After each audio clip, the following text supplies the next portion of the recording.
subscribe to the Donnie Houston podcast, man.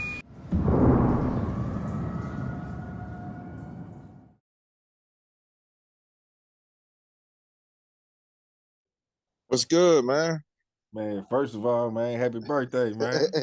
Thank you, 5-0, man. home. How you feeling, man? 5-0. Shit, lovely, man. Yes, sir. Lovely. You know what I'm saying? You can't beat it, man. Yes, sir. I appreciate it. What's good, man? How you doing? Man, I'm cool, man. You know, just shit day after Christmas, man. Just taking it easy, man. Yeah, Really that's what's up. Yeah. What man, how it be in there like on holidays and shit like that? You be crunk off here. This year been kind of like since the COVID. You know, everybody have parties and dude that be parlaying doing their thing. You know what I'm saying? They had the little Christmas dinner and stuff like that, you know. But other than that, they give out little Christmas bags and shit like that with little candy chips and stuff, you know. And basically stuff try to give dudes a more of a festivity type, you know, vibe. You know what I'm saying? Right. Yeah. Yeah. Well, man, what you been on for your day, man? Man, just was chilling. Just got through talking to Pee Wee about Okay. the dead end. You know Pee Wee in a I wheelchair. think you might have mentioned them to me. Somebody mentioned them to but me. everybody, you can't miss the dead end without Pee Wee at all. It's like another historian, the one who been there from day one. You know what I'm saying? Yeah. Yeah, we just chopping it up with him for a minute. You know what I'm saying? That's what I was doing. I just hollered at Troy. You know, my T lady, I was my gonna ask you mom. last time you talked to your brother. Yeah, I talk to every day pretty much. Yeah, he stayed called. We always talking. You know what I'm saying? Chopping it up. You know. Yeah. And I just talked to my mom. She just wished me happy birthday and stuff. So it's all good. You know what I'm saying? Yeah. It's real good, man. So what's good with you, Playboy, man? Man, I'm chilling, bro. I'm really chilling, man. I really ain't on too much, man. You know. Yeah. How was your holiday? What you do for Christmas, man? I ain't really do too much, man. Just, kick it with the family, man. Took it easy, you know what I'm saying? Like That's what's up. that shit used to seem like a much bigger deal when I was younger. Now it's just kind of like you know, to me, time. that's all it is to me. Really, I see dude with more, people get with their family and just chill out that way. You know what I'm saying? Mm-hmm. At the end of the day, you know. Yeah. Well, man, I'm waiting on Mike D. You say give him 5 minutes, so okay. I'm waiting on him to come in, man. Sure. Yeah, that's my dude, man. We go way back, you know. Me and him got stories together, you know, real talk. Yeah. Say, but we got the GoFundMe, man. We got the GoFundMe. Yeah. You know what I'm saying? Everybody watching, y'all looking in the description, man. You know what I'm saying? Hit that GoFundMe and see what's going on with that, you know. Yeah. Look, I got the GoFundMe account, man, for my freedom, you know what I'm saying? If you go check the GoFundMe out, they have a description off in there letting you know what really took place, how I got caught up on the draconian law, things like that. And I'm just trying to get some assistance to get up out of here. So anybody see it, anything can help, man. We're just trying to get another brother up out the penitentiary, you know what I'm saying? We deserve it, 30 years in. You know what I'm saying? That's crazy. I was reading up on it, and that how the whole thing, like you say, that law, man, where it didn't even have to be the whole jury, you know what I'm saying, agree on the guilty verdict. Like it still was two that was saying, otherwise. Yeah. Still went the way it went. That's how they go, because in Louisiana, it's the only place that was still doing that, right? They come up with a law saying that because you coming out of slavery into this Jim Crow era, so they like if a black person went to trial, as long as they had 10 whites to say you was guilty, them other two don't mean anything. That they silenced the voice of the black. So it was like that for like 120 years. So my thing is this, like the best way I can explain it to a person that when they ended slavery in 1863, January the 1st, well, we know it in 65, but it really happened in 63. So you saying that when a person was born after that date, they are free. But for us, if you were born before that date, then you understand slavery. You understand? That's what happened with us with the 10-2 law. They done made it unconstitutional. They can't do it anymore. Everybody have to have a jury of 12 to concur to find you innocent or guilty. But you got like 1,500 of us still up under old Napoleon law that we not getting any justice for.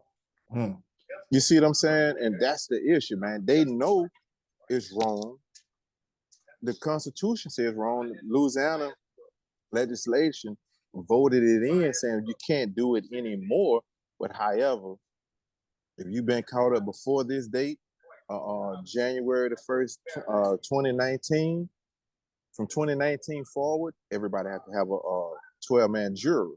However, if you've been to trial before then, it's over with. You know Has what I'm anybody saying? had any success trying to like reverse their thing that got caught up within that time?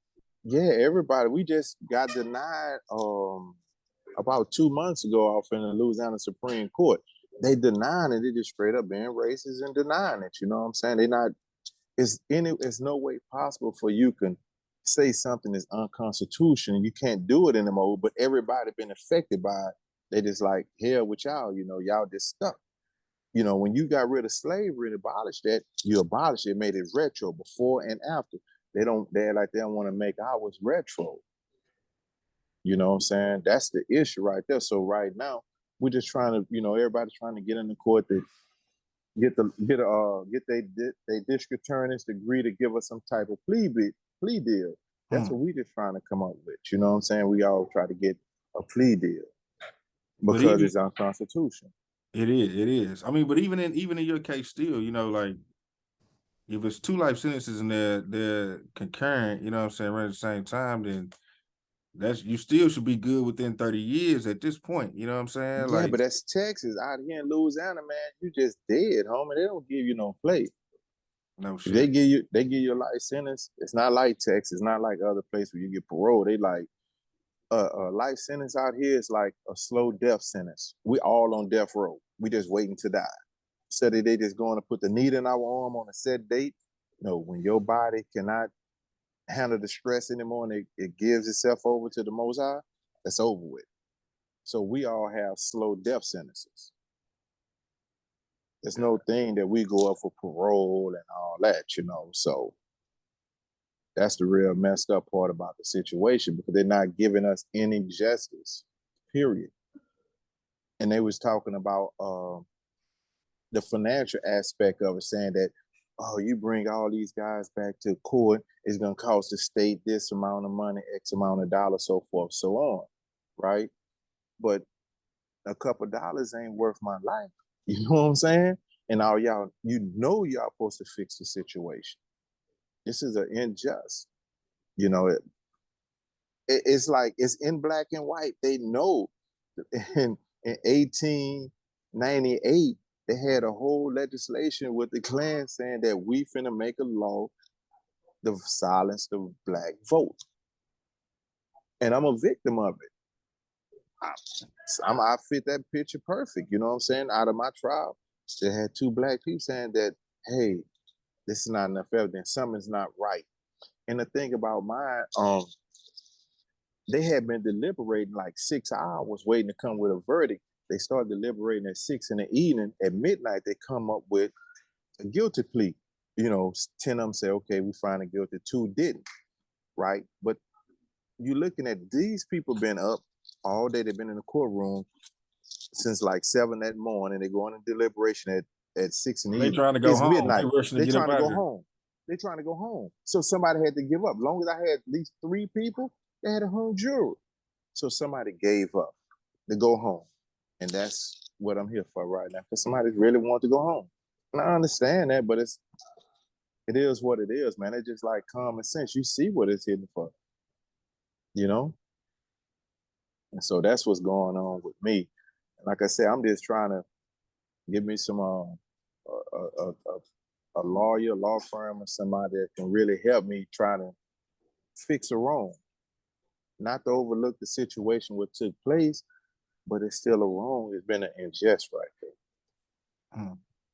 You know what I'm saying? So that's what we really been fighting on a lot. I have motions in the court right now that's before the district attorney is trying to see, you know, but if I can really raise some capital, give me another mouthpiece, you know, somebody who can go up there and go speak and do some things, then so be it. You know, yeah, Troy been there. He's still helping too. You know, he been there the whole time. I'm honored, and it's a pleasure to know that for 30 years, my brother has never missed a beat. From Lord, you know, trying to help me out with little money, visits, everything. So that's real big to me when you got a person has never missed a beat. Yeah. You know, so I was your thing when you went to trial, it was in 98? yeah, it come back in 98, but because it took them all them years, I stayed in the parish jail, where they call them the county jail. It's a parish out here, but it's a county to the rest of the world, right? I stayed up there 5.5, almost 6 years waiting to go to trial because they never had anything on me. I'm talking about going on 6 years. I just sat there just lingering. Oh shit. Yeah. The whole So at that time it could have went either way, to where you might have could have just went, you could have went home. I could have went home, but the DA and them just sitting here holding the case. It just, and the thing about it, you have a time limit, a 3-year time limit to have somebody go to trial. But the catch is, every time they send you to court and they file a motion, your time stops, and they got a whole another year to rule on it. So they just every 11 months they'll bring me to court and just file a motion. My time stopped. So they got a whole year to make a rule on this motion, and that's how they was able to hold me down for all those years, just sitting right there. You know, that's a common thing out here. You see dudes been in the parish, man, like 10 years, 8 years, 7 years, waiting to go to trial. 5 years, that's not a long time out here waiting to go to trial, man. That shit is crazy. Yeah, that's the crazy part right there, you know. They would just hold us down like that. You know. Damn. And so you ended up getting the max time out of everybody that was in the group with y'all and shit with this whole No, it's me and my fall partner Boo Wesley, OG Boo. You know, he got caught up with me too. He was the oldest one. All right, bro. He was the oldest one, but he had 2 life sentences too. Yeah, but I'm the only one was from Houston out that whole clique. Them the homies, you know, some dudes I messed with, but when I went out to Shreveport, I'm out there with them and some of the other dudes I know, and all those guys from Shreveport. And the truth of the matter is, if I knew how to get back to a destination, because I was riding a motorcycle, I wouldn't be here today. But I didn't know how to. I didn't know the area where the house the guys was living at, and so I didn't know how to get back there. So I got back in the vehicle with the guys that I'm on charge with now, and everything just took place from there. But if I just knew how to get back to the destination, I wouldn't be here right now. Damn. Oh. That's wild. That's wild, man. Yeah, man. It's like, but the thing about it, you know, I just stay faith. I keep my faith in God, you know what I'm saying, in God, man. I stay focused. I keep my head up. You have up and down days, but like I was telling Troy, I said, man, as long as I keep my health up, you know, as long as I say healthy, I'm talking about spiritually, mentally healthy, period, right? As long as I stay healthy and insane, I'm gonna come home. I have to just stay the course, you know what I'm saying? Because mental health is a big old issue out here. See, a lot of times you see on those little videos of dudes, I think y'all call it K2. Out here they call it mojo, right? And when you see them little dudes flipping around and all that, man, them already mental health issues because this is abnormal environment. Them dudes be trying to escape realities and stuff. You know what I'm saying? When you get a little dude 17, 18 years old, you give him 300 years, your mind can't wrap around that. You know what I'm saying? How the hell I'm gonna do that? That's, man, what?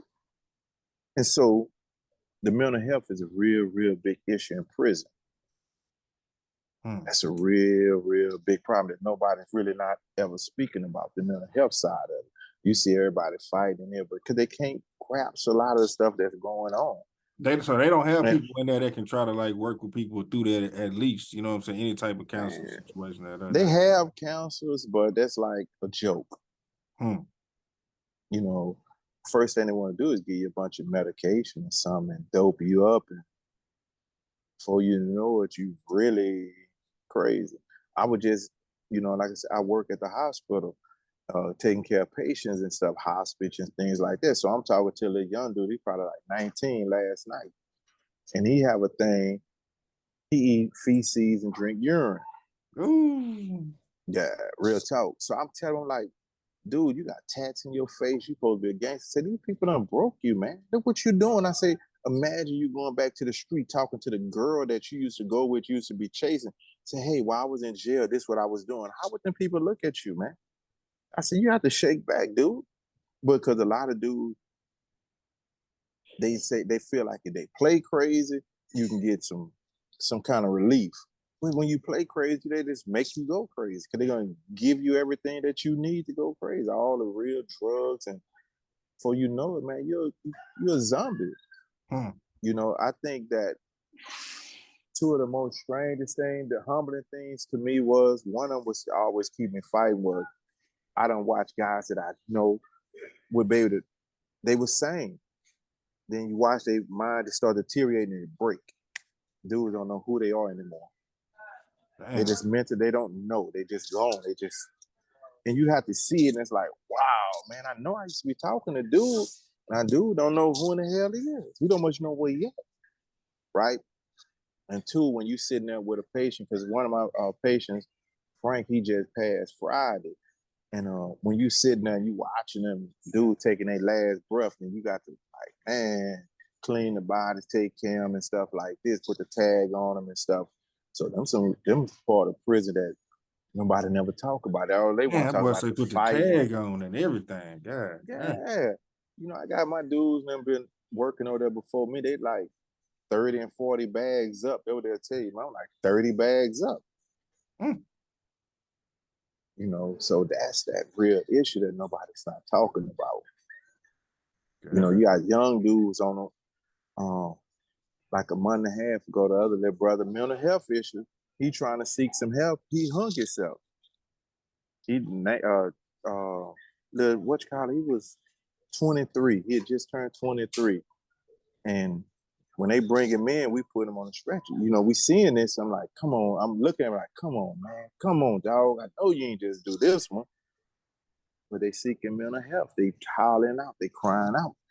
And it's really no help. What's some of the things that you think that that really turn people, you know what I'm saying, that's in prison that go on and really make people feel, you know, turn like that? Well, the time trying to come to grips with what they done and family members leaving them. And the courts is really not giving anybody play. You can have a good issue like myself. The court's not giving you no play. So the court is like, they'll deny you. You know you have a good issue, they'll deny you. And then deny you. And then deny you. For long, you like, man, hell with that. Boy, I'm finna go shoot basketball. Boom. Now you barred out of court. Because the court's done deterred you. So dude, like, man, I ain't got nothing. I can't go home. I don't have any money. Nobody not looking out for me. And that's what you get. That's what you get, bro. And like you say, it's not to say that they don't have counselors here, but most of the time it's a joke, man. Real talk. You catch the ones that's really sincere about helping guys, but they don't last too long. Yeah. You know, that's what's going on with that, man. And I see it every day. You know, I thank God that it kept me so strong enough to not succumb to all the madness, all the drugs, you know, because every drug on the street we have here. So I don't care, whatever you want to get loaded on, we got it. And that's all across America because you have to keep the guys sedated. The prisons know that. If you want to keep a prison, you know, calm, let them get loaded. You have a certain altercation, but let them get loaded. And guess what? They sedated. How dude trying to look and work on his case, and he been smoking a K2, and he like this here. Yeah. Every day you see me like this here. It's no help. How you gonna help him? How can he help himself? So they know that, you know, for 30 years, just think about it, I've been job security for some people. Somebody retired off me. I'm job security. Why would you retire a good mule and you got to feel the work? So that's why they hold us down with all this time. It's like you have programs here that allow you to better yourself, you know, that's there too. But you got to be in a certain mind that you must get to that level, because prison it keep your mind too clouded with everything else, you know. But if you want to get welding or something, certainly trades like that, you can get them, you know. But the vast majority, what dudes looking at, what the hell I need a welding trade for, and I got 70 years. Weld on. In the education level, most guys like myself, when I come to prison, I couldn't read or write nothing. I had to have my cellmate to write my letters, and that's like a normal thing coming out the hood. You know what I'm saying? When'd you stop going to school? And I really stopped in the 6th grade. Then they had me go to Harper Alternative School in the Heights out Washington Boulevard, right? And that's like, at that time, every bad, what you want to call an act up kid out of Houston, we all had to go to this Harper Alternative School. And they put me like in 8th, 9th grade because of my age, but I was there. I didn't much stay there long. Poppy had the smoke shop, 3-4 smoke. His Poppy, Tory, that's when I met all them, because Tory and them was going to this alternative school. I met all those guys. A lot of guys I met, even off the north side that I ran with, we all had to go to the alternative schools back then. You know, they had a school bus used to have to come pick every student up in that whole school to bring us to this school. You know, we was already out of school, you know, for the education. Really, me, stopped going to school at Woodson. I left Thomas, went to Woodson, and like school was over with then, really, you know. We was all into cranking by then, you know. At that time, I'm running with Anthony Coleman, Lil Ant. All them dudes out of Sunnyside. So I'm running with Miguel Adams. I'm running with everybody from Sky Plaza. When you talking about Sky Plaza, who was what, I'm there. I'm with all of those boys. And we all crankers. We all young, you know what I'm saying?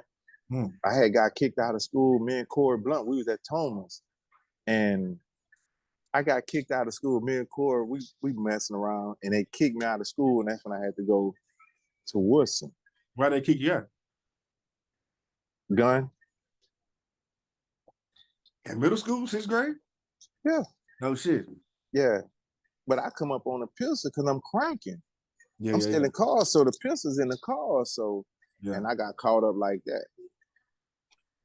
No. No shit. So, your parents weren't, they never like tried to like be like, man, Mike. Yeah, man. Man, I had the greatest parents in the world. I'm telling you, real talk, bro. They was both street. But my dad, he understood. He like, man, he hates school. And it was like, I didn't understand this till years later. I had a unique way of learning. And that I couldn't learn. I just had a unique way, and nobody never took the time to understand it. You know, but they were trying to send me to school, do everything. And my dad was like, well, if I could do anything for you, man, let me send you to school to be a magician that never be broke. Because they had already taught me how to play 3-card Molly, the dice. I remember the time my dad used to sit me in front of a mirror, one of the big paint, you know, the tall mirrors. And they used to give me the dice and say, okay, switch your dice in and out, switch your dice in and out. But you look in the mirror. When you can't see it, nobody else can see it. So, you know, he was just showing me like he doing the best he can for his son. Because me in school is not, it wasn't happening. It just was what it was. Now, see, Troy was a brainiac. Troy has always been a brainiac. Hustled everything, but school, education, yeah, he always been the mind like that, you know. No shit. That's crazy. So okay, you cranking at 12. Yeah. But you like at this time, Paul Chevy's, right? Yeah. You know who Paul is? Yeah, for sure. Yeah, I know Paul. Yeah. All of us, we crankers. They the big homies now. I'm stealing cars with Paul now. See, all them dudes started out stealing cars, dude. Yeah. If now, everybody who came out of, I know like Smitty and all them, like I know they was everybody, listen, everybody who was ever somebody, started out cranking. We all started out cranking. You know what I'm saying? So me, Paul, Chevy's, I could name them for days as I will, you know, but that's what we was doing. And Paul Chevy's, his brother named Terrence. I just spoke to him about 6 months ago. I hadn't talked to him since like 89, right, when he got locked up, 89, something off from there. And he was the crank of all of us in the dead end. Then Marlon Newsom, then me. I had a 5-second crank. And my thing was, you don't catch me getting in your car, you'll never catch me. You know, and so it went on like that. And that's what, like I say, that all the original dudes from Houston, I don't care what side you was on, because they had auto theft crew. You had big techs where everybody go sell their cars. That's where all the slabs, everybody came from. Because you think about with Stick One, right? When they say, okay, he had the candy paint. Cool. But you got to go to not Mako. You had a few other little spots that were doing all the flake jobs before they came with the candy, because Stick One was doing his, and Pee Wee had the Jag at the time. Stick came out right before Pee Wee, because Pee Wee had to go back and get his interior all tight white in the Jag. So Sticks come down with the Delta 88. Then Pee Wee come right behind it, because they in the paint together. But Pee Wee got the Jag, so Pee Wee got to go to Street Dreams, and he had to go by Sharpstown Mall. They had to live Vietnamese over there. They were the ones who were doing everybody tight white. They were doing that tight white, so that's how when Stick come down, because Stick and Pee Wee, they run together. You had all these cars coming right back. Then you had Lil Tory out Telephone Road. Everybody was steady coming down with their candies and stuff like that. Okay, tell me this. For a Southside shit. All right. These three things, which one come first? Okay, because all these things come at the same time. You got You got the throwing up the deuce and all that. You know what I'm saying? Cripping and all that. You got the whole smoking dip movement. You know what I'm saying? SLAB shit, all this shit. Like, which one of those come around? Which one come first? All right. Smoking dip first. I smoked my first fry stick in like 83. So we was going. So and damn, you had that what, like 11 years old, 12 years old? 11, yeah, because I got caught up on it, Troy and everybody else smoking fry, right? We calling it fry. Yeah. Right. So they smoking, and I'm thinking I done stole a joint out the ashtray, and I done smoked the fry stick. You know, I didn't know. I'm young. I'm thinking I'm just smoking myself. And that's where it started from there. But you had to go in Third Ward off Rosalie. Yeah. So Rosalie was the spot way before Brinkley and Fay and Fifth Ward off Collinsworth and 59 off Dushan. Fay and them had their spot in Fifth Ward. So this Fry and all this coming along first. Cranking. You understand what I'm saying? Just all in Fry and cranking all in the same. All this in the same time. All this together. Because see, they said, I'm going to tell you what they're going to have you laughing, right? You know, when you see the old people with those sunblocker glasses on? Yeah. Dude used to wear them with the pinstripes on. Same pinstripe they had. Man, dude, when somebody who come from that era, they'll let you know they had the little pinstripes on their glasses. Them same big old stupid sunblocker glasses. Yeah, dude, put the pinstripes on them. Same pinstripes we had on the car. Those the Fry glasses. No shit. Yeah, that was the Fry glasses. And like how everybody's starting to back rock the Neiman Marcus hats. Yeah. If you look at the dudes from LA, a lot of them wear the old school golf hats, the suede golf hats. That's what's the hats before Neiman Marcus. Way back in the day, dude rocking their golf hats and stuff. Then when you started selling, the dope era came in, that what brought the Neiman Marcus, because we was able to go to Neiman Marcus. Dude was able to go, and even you didn't have nothing but a Neiman Marcus hat on coming down your slab with a prime paint jar with some gonna pop Vols on it, because they finna pop, because they ain't got no rub on them. You had real talk. You got your Neiman Marcus hat on, and that's what it was about. Yeah. Man. So That's when that era was steady coming like that. Cause you're looking at a transition. Now, Caesar and Joe Pete. What's Joe Joe Pete? Pete, yeah, I'm Megan trying Thee to. Stallion daddy. All right, Joe Pete had the 90 lack. But Caesar, I'm trying to remember who it was who started the transition. But Caesar Riley, brother, Caesar and some I forgot the other little name. They had them come up on licks. So you looking at everybody had the Regals and the colors with the Hollywoods.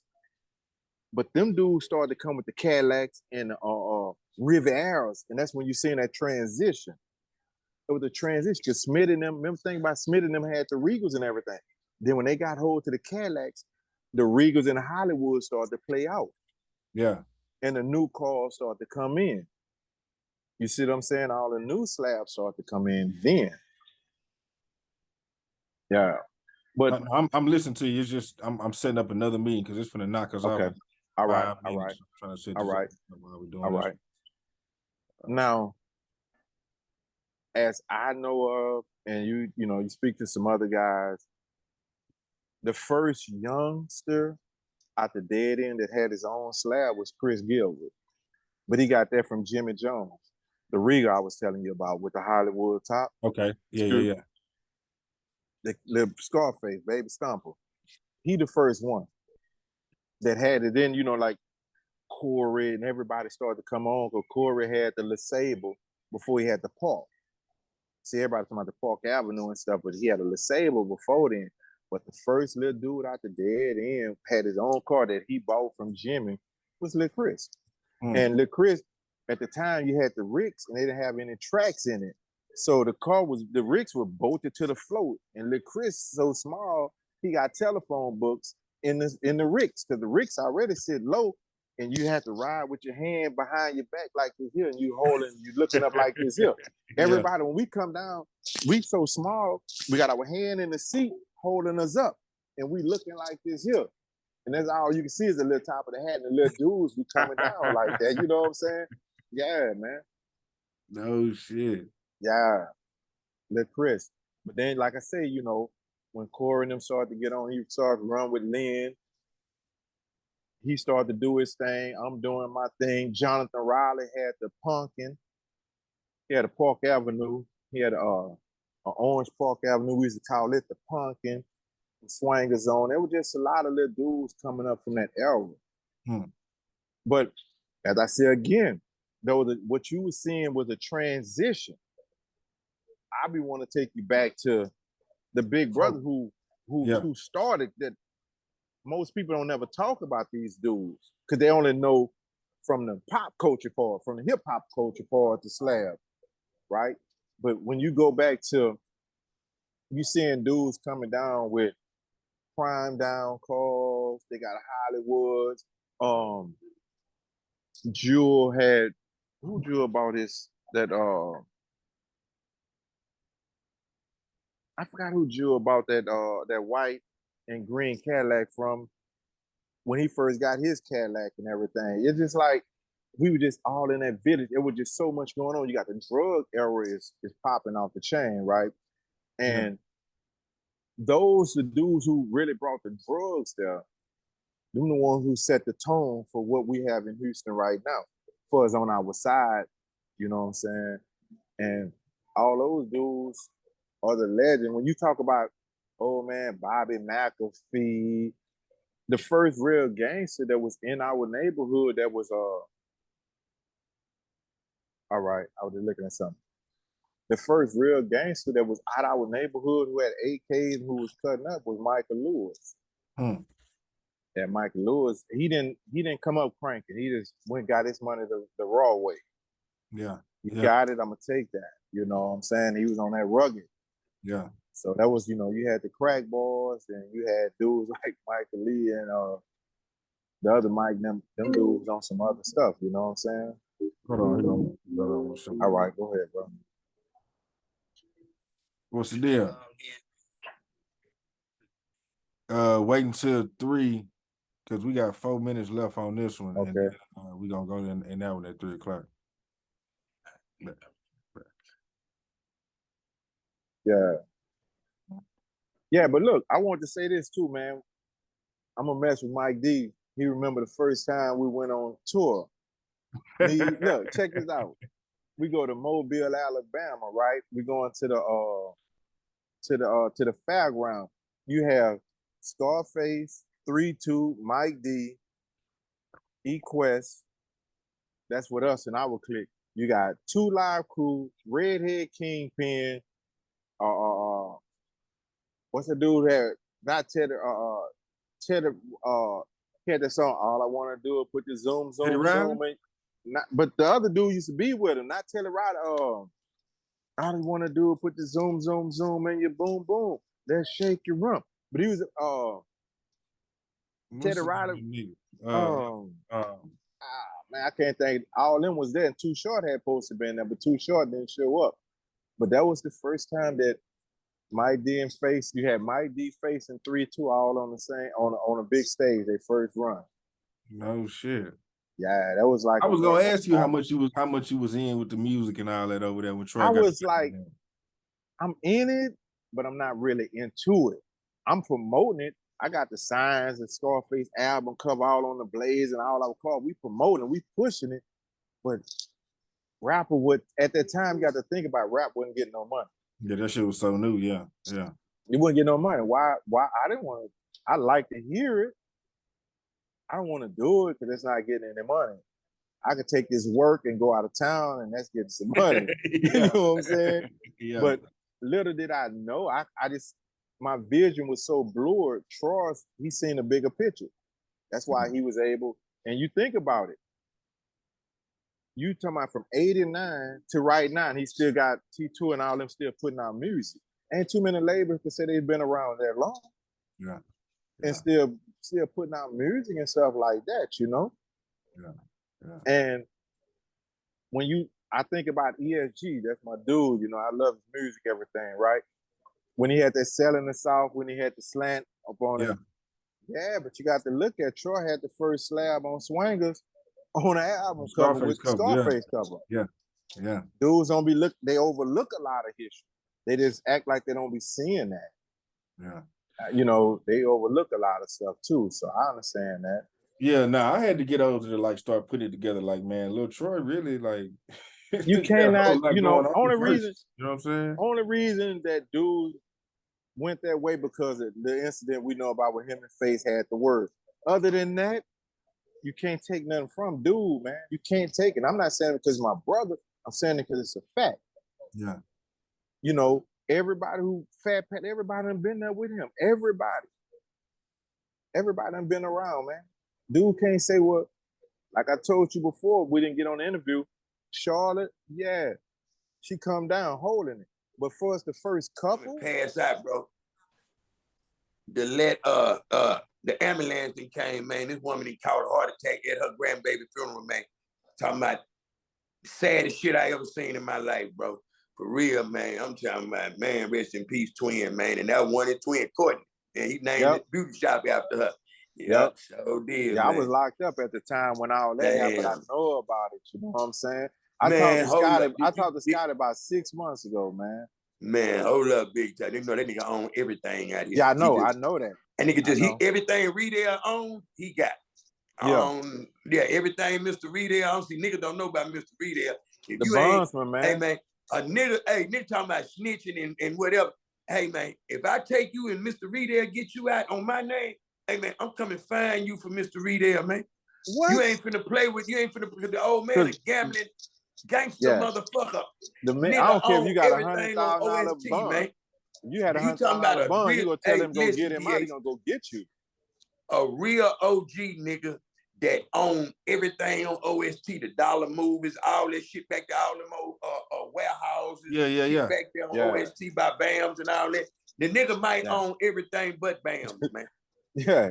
You know what I'm saying? The strip centers, everything, bro. Now Scotty got all that shit. Yeah. OG Scotty. But this is what I was telling you about DA, about Scotty, because Scotty and Troy ran together in the village.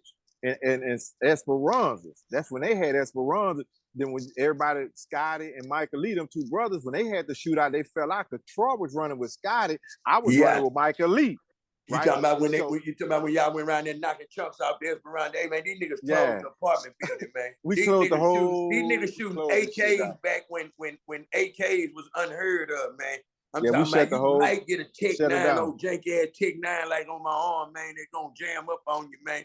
I got a deep story about that. I never fucking another Tech 9 in my life, man. Matter of fact, I think you was with me, Mike. I'm telling you, I think so. We'll talk about it later. Yeah. But yeah, man, that shit crazy, man. Did he tell you about this allegedly somebody looked like him ran out the jailhouse, man? Nah, I was gonna get to that. Allegedly, a nigga that looked like a nigga named Whoop de Whoop, man, I'm talking about, man, took off out your back door, man. I'm real rap, man.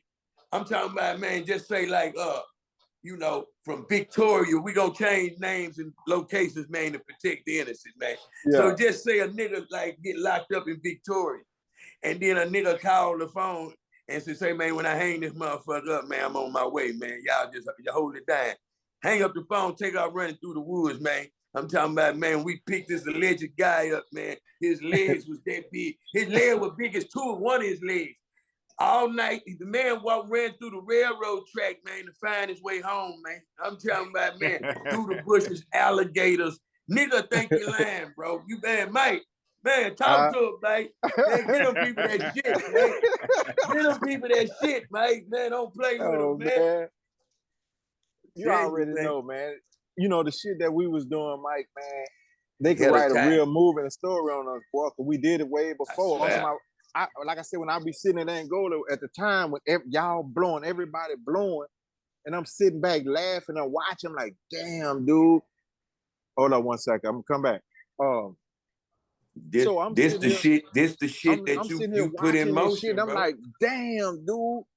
And at this time, I'm looking like, what the fuck? And I'm really laughing and tripping. I'm like, man, look at my dude. And I'm seeing the city blow. And I'm seeing everybody blowing and blowing from the north to the south. And I'm like, oh, yeah, man. Yeah, this is what's up. You know what I'm saying? And this is another thing niggas don't know, DH, man. Hey, yeah, we had some Northside partners on the Northside. Niggas was niggas, hey man. Rosewood didn't know where your car was at on goddamn me just on a whim. You know what I'm saying? It was just easy to blame certain niggas, you know, to do certain things, man. You just had to be a real one on them swingers, and that's how your shit wasn't coming up missing, man. That's the only way, man. Yeah, now the Northside, I give them credit for actually taking your ass out there, motherfucker. See, that's what I tell dudes. I say now, I used to explain it to the dudes out here. I say, listen, check this out. Whenever y'all see dudes out here from Texas on drug charges, most of them from the South. I see you got from the North too, but I say the dude from the North side were professional robbers. My little brother, Mr. Ed, loving them niggas went North Line Mall. They run up in the North Line Mall and lay the mall down way back then. Look, they go in the mall and lay this boy down. That's his type of shit. That's his type of shit there. He like that type of shit, but that shit that taking back, man. And I'm talking about get his motor pumping, man. I'm talking about, hey, man, this nigga was so militant, man. Hey, man, if we on your ass at 5 in the morning, we on your ass at 4:30 in the morning, man. And you better believe if we show up at 4:30, Mike done been at the job since 4 waiting on everybody. He watching everything. He watching us. He watching them. He watching everything. Man, the nigga was so calculated to be so young, man. It was amazing, man. Not even Troy could keep up with Mike, man. Like, for real, that money we talking about, drying all over the motherfucker. Hey, man, if it wasn't for that money, we wouldn't have Shortstop Records. Who got the money? Mike got the money. If it like a whole bunch of shit wouldn't have took place if it wasn't for Mike, man. That's why the fuck Troy went down, how he went down. Like, yeah, we had a little rap beef or whatever. That's just because I'm locked up and acting a fool. I can be honest now. Like, you know what I mean? I owe Troy some motherfucking money, man. And didn't want to pay him because I felt like he paid for me to get out of a situation I wanted to die in. You know what I mean? Like, if it wasn't for Mike and Jermaine, I'd be dead in the motherfucker right now. You know what I'm saying? Like, man, yeah, I talked about it on that Wanna Be a Ball album. Man, nigga, like, man, how come that didn't just pop all the way out? First of all, it was just rap shit, period. Because I wouldn't have been alive if Mike wouldn't have told the nigga, hey, man, I don't give a damn what y'all got going on. The nigga I'm beefing with is his best friend. You know I'm what I'm in saying? locked I up. don't I'm in the understand what y'all got penitentiary. to I'm do, hollering man. back out. Yeah, man. If I got to send you $5 a day from prison, man, you can't kill him, man. You know what I'm saying? And like shit, nigga, that shit got reversed so quick, nigga. I'm talking about I get out, I'm thinking I'm hero. I did this. You know how your head big when you first, you know what I mean? Like Troy been a nigga big dog, so it's like now I'm a big dog, Troy. Yeah. And the man showed me love, man, and I bit his back. You know what I'm saying? Then I didn't believe in that "Wanna Be a Baller" song. It wasn't that I didn't believe in it. I was so embarrassed by owing that nigga for them too that I didn't really want. Troy didn't care about their money, man. Man, bring your ass over here and jump on this motherfucking song. It's finna go. When Troy, man, one thing about Troy was the first P. Diddy. Yeah. Before P. Diddy. He don't know how to push the keys, but he know how to orchestrate a hit. You know what I'm saying? So when he coming to me telling me, wanna be a hook, gonna be one baller. See, Troy the same nigga that told me and Fat Pat we wasn't gonna make it past 288, Mike. This what Troy broke my heart at for real. Like, I don't know, man, you ever talked about this here. Of course, when I get me, I remember you told me that. I remember you told me that. that. Pat was on Player Down Productions, signature, like my Yeah. label. But really, all three of us, me, 3-2, whatever, I'm the investor. Say, man, the man goddamn me, first place I'm finna go for what? So me and KK hook up, he got Dead End, I got Southside Players, right? So Pat, Hawk and DEA, of course, you know what I mean? Pat gotta be in there because he from the Dead End. I'm hanging with everybody, all my family and affiliates in the Dead End, but I'm from the Trace, so we just Southside Player, that one, and Dead End, the other one. So as we hooking up, who you think gonna spearhead that project? Whether shortstop on the label, on the outside of the thing, that gotta be Troy. I gotta go to my OG with this. Man, the man didn't believe in us at that time. He didn't. He didn't believe. He didn't. He say, He man, didn't. we wasn't gonna make it past 288. Told my heart out my chest. Because so when he didn't come see back, it, because he come on in a different style of music. in a different style, all he right, came see, up, y'all and then rap, he couldn't understand what I was tripping on because it's like y'all structured songs, like wasn't no freestyle and just get on there and just whoop de whoop de whoop. And I'm like, well, shit, damn man, we got a buzz. But your motherfucking biggest hit come from that motherfucking same shit. You know what I'm saying? Like it's just how it go. Sometimes you got just like us with the mumble rap now. We don't get it, but them niggas making 10 times much money we were making, Mike. Yep. Ain't bullshit, man. I know you see it on your phone, man. I'm seeing hey, it, man, boy. I'm seeing we wasn't like, getting, God, trust me, I wasn't getting that kind of money playing stuff on you. Trust me. Yeah, I know. You know what I'm saying? Because if we were getting that kind of money these niggas getting today, nigga, you'd have been home. You know what I'm saying? A nigga was still in the streets. You understand what I'm saying? Like a nigga was still in the streets. Nigga was still making more money in the streets than he was in that booth. And Screw wasn't the type of nigga that wanted to be a CEO. I know what this shit do. I know what the format look like, man. So you know goddamn well I'm finna spearhead whatever I got going on. Yeah. You know what I'm saying? Watching Troy. But when Troy told me that, man, broke my heart, man. I'm talking about it, I'm like, damn, so we ain't gonna stand a chance? Boom, Fat Pat die. I go to jail. You take a motherfucking verse you been had. Kiki didn't get on the song. ESG so-say wrote the song and didn't get on it. All us tripped the fuck out. And that's one of the biggest songs, probably number one, probably is the biggest song that ever came out of Houston. Man, that man the got biggest mistake I ever made in my career was not being on this song. Because no matter how me and Troy, how the motherfucking shit would have failed, I was supposed to have been on that album. Yeah. You know what I'm saying? Like, fuck all this street shit. Nigga, that one of the biggest mistakes I ever made in my life. And I think Troy's biggest mistake was not when I came to him with it. Didn't see it. Not helping me push it forward because I don't know what the fuck I'm doing. I just got some money. I think I know what I'm doing. You know what I'm saying? But I didn't know what I was doing. You know what I'm saying? So, but you know, we live and we learn. And it's crazy how whatever come around when it's meant for you, go around. Like, you not finna, what's meant for you, that's what I tell niggas, man, God gonna make sure you get it. Ain't no one man, a group of men can take something from you, Mike. You got $1 billion story, man. Whether you sit on that side for the rest of your life. Y'all talk. I'm gonna got to cover it up later from the count. Keep going. Go ahead. I'm finna send y'all a new link because it's finna end in a minute. All right. Okay. Whether this nigga's story make it with him out on this side or not, man, it gotta be heard, man. Man, the shit was just unbelievable because the shit that we all talk about and do, man, this man helped start, man, without a whole bunch of motherfuckers knowing. Just like I told you, Fat Pat was making fun of Lil T while we all talk like I'm talking right now. Know what I'm talking about? Know what I'm saying? Yeah. Yeah. Do I need to push it now? Where you at? Yeah. Yeah. Where you at, DH? When he talk, you gonna hear him. Oh, You'll see him when he talk. Yeah. Say, man, but you know, Mike, bro, like you said, I know I have a story and it to be told. You know, I just sit in a penitentiary and I be like, man, how I miss out? How I miss out on all this? And why am I, I'm not hearing me being spoke too much.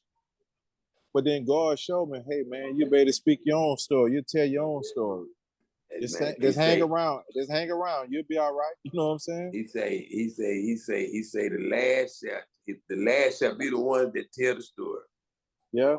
The cornerstone that the builders refuse, man. Amen. Alhamdulillah. Yes, indeed. Yeah, without a doubt. Alhamdulillah. Real, man. And that's just real rap, man. Man, we still here to tell the story. I know, Same right? thing I told DH when he started doing it. I said, bro, he was just doing it on the phone, like voice. And I said, man, it's one thing that I wish you would do that we didn't do at Screw High. And that's what we're doing now, recording. Because we were so, man, you know how it is getting in front of the camera back then, man. Man, man. What? That nigga Bird got into it. Let me say it right this time for Bird getting his feeling. Bird got into it with Fat Pat about that camera. That's just how people was back then, bro. Man, it was like, you don't want to be on no camera, take no pictures. No, that's why you have a lot of pictures. I mean, you couldn't put no pictures of me, you tripping. Bird had it right, bro. He had it right because a night at Screw House, I can only imagine how much that's worth right now. How many views that just one night. I don't give a fuck who there. Just to see Screw DJ. Just one. Hey, man. All this we talking about is for people to imagine one night in that wood room with them crates and that boy sitting over there with them headphones on, rocking and shacking, man. I'm talking about, man, replacing Darryl Scott, man. I'm talking about for real, bro. Like, for real, man. Nigga pay millions for that right now, man. Yeah, real talk. Just like niggas don't know your story is the same. It's parallel, man. It's like you don't have this story without Michael Jermaine. Like, it's no way. But you know what I mean? It's like here, right? I'm gonna show you something. Out here, nobody don't know me. I masked up because when I was at Angola, the dudes who knew, it would be like a lot of hating and different shit, right? And I'm going through it. And so when I had took all my jewelry out of my mouth and I just masked up, so dudes don't know. I just walked through this bitch like, boy, y'all some squares to me. But they don't never get out of line. Everybody respect me. I respect them, you know what I'm saying? But the ones who know, you know what I'm saying? Exactly. The ones who know, but I just walk around just low key, just staying out of homies waiting. I'm just trying to get out there because I know what's up with me. Ain't too many done it what I done done. They can get it up. Talking about this stepping and see, like, it's what it is now. He was on what is going on now. Fuck the player shit. That wouldn't have been for you, Mike. The player shit, all this old keeping it player, man. We would have took everybody down, man.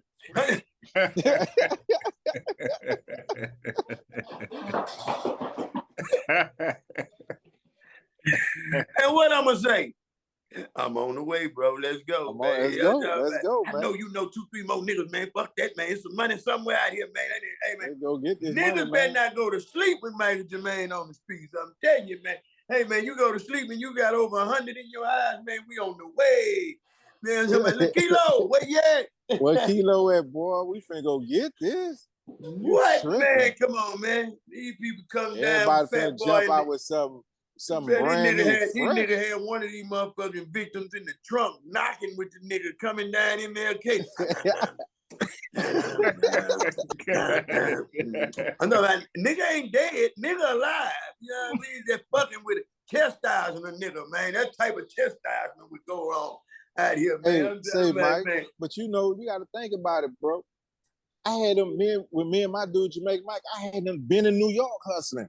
These niggas ain't much know nothing about that. I'm all the way in New York getting it in. Also, you was able to see and take that game to Port Arthur and take the big city game. But you a motherfucker, but that make all the sense in the world. Then with a daddy like Mr. B. Man, my daddy was the best at Donnie. nigga, we gotta take our hat off to Troy, man. But the nigga that made Troy, yeah. I don't lie, man. Troy, that nigga, man. I'm talking about, man, like they be trying to look Jaden offside. Yeah, we might have had a little hiccup or whatever, man. But I'm gonna tell you something, man. You can't take nothing from that nigga Troy, man. Talking about, man, every time. Dude, I be looking at it like, how the fuck? I'm like, y'all niggas need an old, like in the penitentiary, we say, you can't be a man, y'all need a man for yourself. You know, you need a man, right? I'm like, because Troy and another man having a problem, all y'all just getting in it, y'all don't know nothing about it, and y'all just banning him. Y'all just, I'm like, and then it ain't none of your fucking dude. business what it ain't none of y'all business. Listen, y'all trying to blackball dude and all that. I said, nigga, this nigga set the tone for you niggas. I'm like, ain't no such thing if it ain't Scott and it's Scott and Lydia, man. I'm talking about, man, that's the blueprint for outside. For the outside, without a doubt. Nigga, you wouldn't doing no rapping if you ain't do the shit at Scott and Lydia. Nigga, ain't nowhere here, nigga. Some of the best. You know, you looking at K-Reno, everybody done come through there, man. Everybody. The best of the best walk through them doors, bro. I'm talking about for real, nigga, North and Southside. Yeah. Real talk. Real spill. No bullshit, man. I'm talking about for real. You saw some gangster shit right there, man. You saw some real shit right there. I say, Mike, like I say, you know, I done brought all this shit to Akron, Ohio before the Cane was cranking, you know, jumping out the gym in Ohio and Akron. Yeah, the kid was in Akron putting it down first. Putting it down for that, man. Hold up, man. Yeah, the kid was in Akron. I'm running up and down, man. I'm all on the hill. I'm all around that part, getting it in, man. Y'all tripping. Hey, that's why I sold the Blaze. It wasn't nowhere on planet Earth this man wasn't going to get no money from, man. I think if they said it was jumping in Africa, man, the man would have been out there. I'm going. I don't hold on, though. All the way in Akron, though. How you? Hey, man, the man would have wrote a tiger in Africa, man. And nigga, he got the little back thing on. He naked, but the thing full of money, man. I'm telling you, man. Hey, man, they got that nigga fucked up, dog. Yeah, I'm in Akron, man. I'm getting money out there, but I'm, you know, let me say this here. For the guys that understand the ism, that preaching is ism, then you understand I hit the highway with a broad. Like say, I'm putting a broad down on the track in Ohio. I'm getting money all up there. I'm putting them down everywhere. Mine, I just can't really get into a whole bunch of it, but you know, Mike, you know. Let's not forget the day that they surrounded the apartments and got him up out of there when they finally was able to hold him down. How old was you, Mike? Shit, what? On which one? When they made that last, when they finally got you at the apartment, and we were like, man, I ain't seen you since then. Oh, I was 19, 20. I was like 20. I was Come like on, 20. man. So wait, did you? I mean, I know you had been moving for a minute, but did you know they was coming that day? Like how that whole shit? No, look, how that whole thing even went down? Nigga set me up, bro. Nigga set me up. Real talk. Yeah, you see, I at the time I got the FBI, I got the gang task force, I got everybody looking for me because I'm wanted. I'm wanted in different states. I'm hot as the gun to kill Kennedy. I take the man to the trade. I take the man to the trade. We stay out there a few days, man. The man went back home, man. Man, them people started hitting the motherfucking alley up, man, looking for him, man. They looking for everywhere me, this nigga went, everywhere they say that anywhere they get a win, this man was at, man. They coming. I had shit up, man. Look, I had the FBI and the gang task force. Everybody was after the kid, man. So when it was a partner of yours that set you up, what did he say? He tried to get you to come back? Yeah, but what it was that the dude had got caught with a Uzi, with a pistol, right? Oh man. Instead of him taking a 90-day turnaround, they find out, they asked him what's up with me, and he tell them, look, I run with him. We running together. We supposed to be going to take care of something now. So he called me at the time. We go by Daryl Scott by the record shop now. Pee Wee and them cousin had the beeper shop over there in the same little spot with Daryl Scott. And I had just went and bought me. That's where you go get your beeper.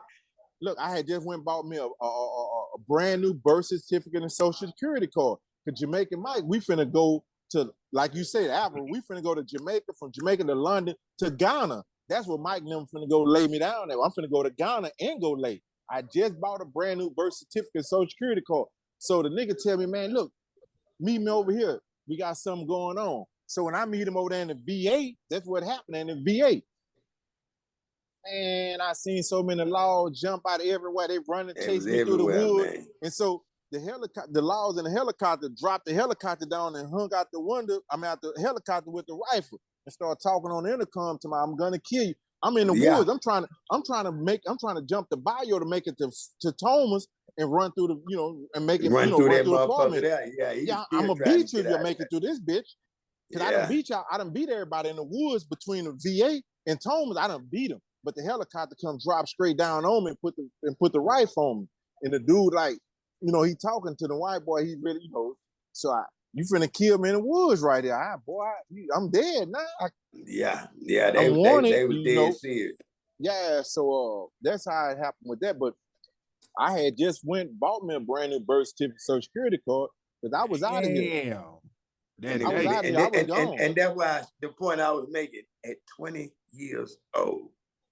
By that time, I was 20. Yeah, I had been on, man, dude. So I'm not saying it to stroke nothing, because I understand it now. Man, the boy way behind me, man. That's what I'm trying to tell you. So when a nigga picked up speed and started, getting ahead of these niggas, man, when the nigga finally got my shot at a bag, nigga wondering what's going on. Bro, I didn't seen it. Like, fuck is you talking about? You know what I'm saying? Like, fuck is you talking about, man? I'm talking about I done seen the best to do it and get away, best to get it and get away with it, man. Yep. Come on, man. Say this phone when they ready to hang up, cause my battery about to go dead. You know what I'm saying? That's but love, I want to say man. this here though, man, without a doubt, bro. And for us, what I'm doing now, Mike, me, you talk to me, I'm educating myself. I study Bill. My shirt, like I got on my shirt, you probably can't really see it. Let me show you. It says, financial freedom is the way, right? And they got the little dude busting out. Yeah, busting out the ball, right? So I be teaching financial freedom in jail. With the Forex market, with options and trade and stuff like that. That's what I do. You've been talking to Troy, boy. You've been talking to that. You've been talking to that nigga Troy want me to hook up with. Yeah, but see, with Doc and with Kelly, see, this the thing about it. Doc out of Acres Home, this nigga, he a couple $100 million up or whatever. I don't know. His money straight out the Acres Home. So he got his own platform worldwide. And I've been trading. So I'm teaching class one day about trading and I'm recording it. And so when Carrie and them started talking to me, as Carrie Baby and them from out the village, they was on the north side. Yeah, so when Carrie and them see it, he showed Doc. Doc, like, hold up, this dude in prison teaching Forex and financial literacy. So me and them dudes started to hook up. So they started to take me on, teaching me more about the financial world and everything. So that's where I'm at. And I feel like this the way center. Everybody got to come through jail. If I can start showing dudes in jail, bro, I can sit at this bed with my phone and make some money. And I ain't got to sell no dope. I ain't got to do none of that. Every time I open my phone up and I look at the Forex market, that's $7.6 trillion I got access at. And I run up in your spot for a bag of weed. So you know what I'm gonna do. Exactly. So you know what I'm finna do for this real money. Finna lay it down and understanding it's a whole new mindset. So that's the thing. I always respected that nigga intellect too, man. DH, that's the thing. It take an intellectual motherfucker, man, to be that young and where he at right now, man. The man is talking 70-year-old man game right now, man. So that's what I be doing. I teach the little dudes that. And for us, me, I work at the hospital for the hospice patients and stuff. Like I was just telling DA, man, that one of my patients, he died Friday. But dudes understand when you sit there and you got to hold a dude's hand and wash it, why he died. Yeah, that's then you take the body, you clean him up, and you put him in the bag. And you it's different when after you've been kicking it with him. Yeah, you feed a dude, you bathe him, you clean him, you change his pamper. I always tell dudes I'm a professional pamper changer. And that's for humbleness. You know understand what I'm saying? Because for sure. Anytime I can help dudes like that, it's a difference. You know what I'm saying? I ain't with all the wildness I used to be with, but I'm still who I am. But I just take my same energy and push it. And put it somewhere else and make it make sense. Yeah, without a doubt, man. Because if I put me in a nutshell, I would say that I have no maps on my tap and my style is wild. And what I mean by no maps on my tap, I have no boundaries the way that I move. And my style is just wild. It's just unique. It's raw. Amen. Who I am is just raw. You know what I'm saying? I have no maps on my tap. My style is wild. I tell you, man. Hey, man, I'm talking about light years ahead of these niggas, man. I'm talking about DA light years ahead of these niggas, man. And it's crazy. It's amazing because the niggas ain't even got the same shit access to what we got. If the nigga had access to what we had out here, man, he'd be a billionaire in jail, bro.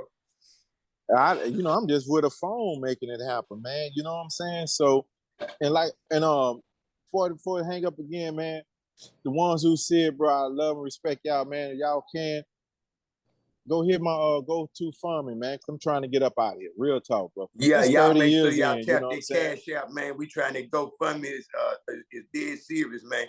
I'm talking about all the links will be down below, man. Y'all make sure y'all, I don't give a damn, $1, $5, $10, whatever you can do to help, man. Each one teach one, man. And everybody that funk with the s.u.c. and me in particular, man, y'all go support my big bro, man, for real, man. It's like, guess what? We could tell y'all about these old stories, man, but we on some whole nother shit now. You know what I'm saying? Y'all go donate right now. Let's get him out of there. Yeah, man, I appreciate it too. Like I say that we're gonna talk to this month till it go out. You know what I'm saying? But man, Donnie, I ain't gonna lie, I miss you, bro. I miss you too. But I need to say something. Man. I need to say something to Donnie. Donnie, what's good, man? I truly, humbly appreciate you and I respect you from reaching out to me, man.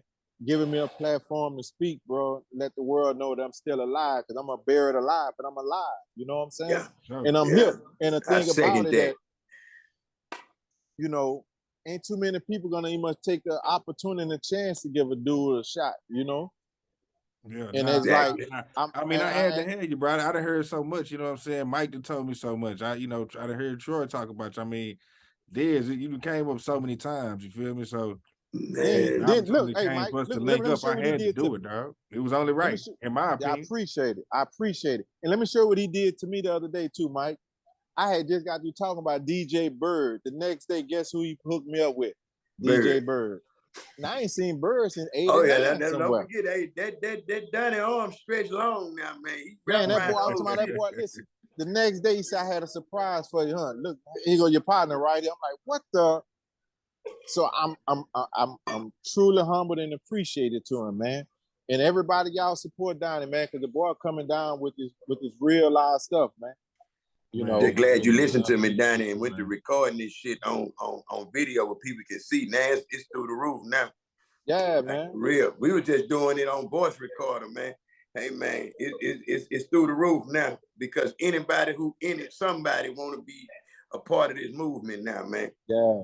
And I'm so, like I said, I'm so glad to be a part of it. It's Houston history, man. I appreciate both of y'all. I'm in here with you, man. I'm here with you, man. I'm family with this here, story that can't be altered, because it's the real, out the real mouth, and it's the real Houston story. You could go back and each episode don't connect you, and everybody in each episode gonna talk about everybody in the other episodes for sure. Yeah, because it's all linked, man. It's all linked. It's before it was a fad. Now things came to be a fad, but we came out just creating. We was the creators. Right. Everything else is just follow along. We the original creators of it. Originators, man. For real, Real man. talk, man. Real talk. Man, bro, boy, like I said, man, y'all done made my day on my 50, you know what I'm saying? Hey, man. Big boy. Ain't no other way to do it, man. I'm ready. Yeah. Subscribe to the Donnie Houston podcast, man.